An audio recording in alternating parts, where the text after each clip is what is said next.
गडियल अरब इमारात जी रियासत दुबई में mango festival मुनक़िद करे मुख़्तलिफ़ क़िस्मनि जा अंब पेश किया विया। तफ़सील लाइ ॾिसूं था सारंग सिंधीअ जी रिपोर्ट।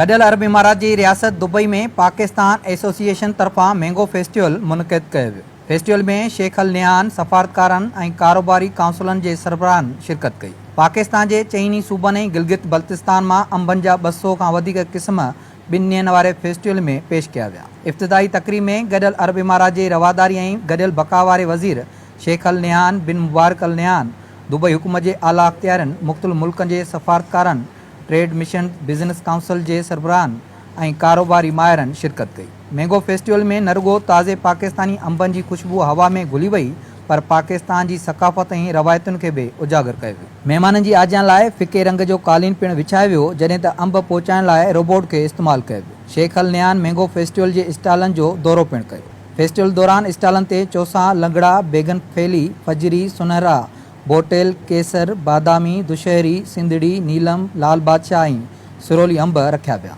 उन मौक़े ते दुबई में पाकिस्तानी कौंसल जनरल हसन अफजल चयो त केतिरनि ई सफ़ारतकारनि जे फेस्टिवल में शिरकत करण ते खेसि ख़ुशी थी रही है। आज का जो इवेंट था इसके अंदर हमने यूएई ऑफिशियल्स को बुलाया, बिजनेस कम्युनिटी को बुलाया, एक्सपर्ट्स को बुलाया, diplomats, ambassadors, number of people they came in, और विद दिस आइडिया कि टू डिस्प्ले हमारा जो which is the icon of Pakistan, which is the king of all fruits, mango.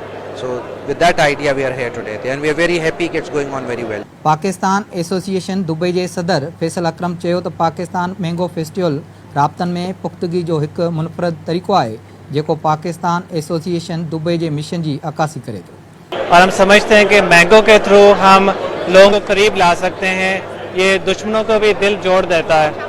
और पाकिस्तान का 75th इंडिपेंडेंस जो सेलिब्रेशंस इस वक्त प्लान हो रही है, जो डायमंड जुबली है, उसमें भी पाकिस्तान गवर्नमेंट ने मैंगो फेस्टिवल को उसका एक अहम कंपोनेंट करार दिया है। पाकिस्तानी मैंगोज दुबई में इसकी काफ़ी लोग उसको पसंद करते हैं और इसको आने से पहले ही, जब सप्लाई आने से पहले लोगों की काफ़ी डिमांड होती है कि ज़्यादा से ज़्यादा मैंगोज है, सब कौन कौन सी वैरायटीज़ है।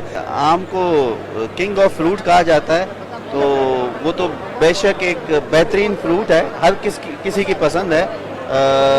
बहुत सारी वैरायटीज़ यहाँ मौजूद हैं और जो हम देख रहे हैं लोग बड़ा एंजॉय कर रहे हैं डिफरेंट डिशेस को, फ्रूट्स को, इन आमों। And we're so privileged to be part of this event, and it's really nice that we have seen a lot of different nationalities. Absolutely delighted to be here tonight. It's the first time for me in a mango festival. And so I've been really enjoying learning about the different types of mango. Festival में ॾखण Korea जे consul general पंहिंजी घरवारी समेत पिणु शिरकत कई। तक़रीब में Afghanistan, Albania, Ghana, मिस्र, Bulgaria, Chile, Sri Lanka, Serbia, Maldives, Bosnia समेत मुख़्तलिफ़ मुल्कनि जे वापारियुनि मिशन शिरकत कई। Sarang Sindhi, Sindh TV news, Dubai.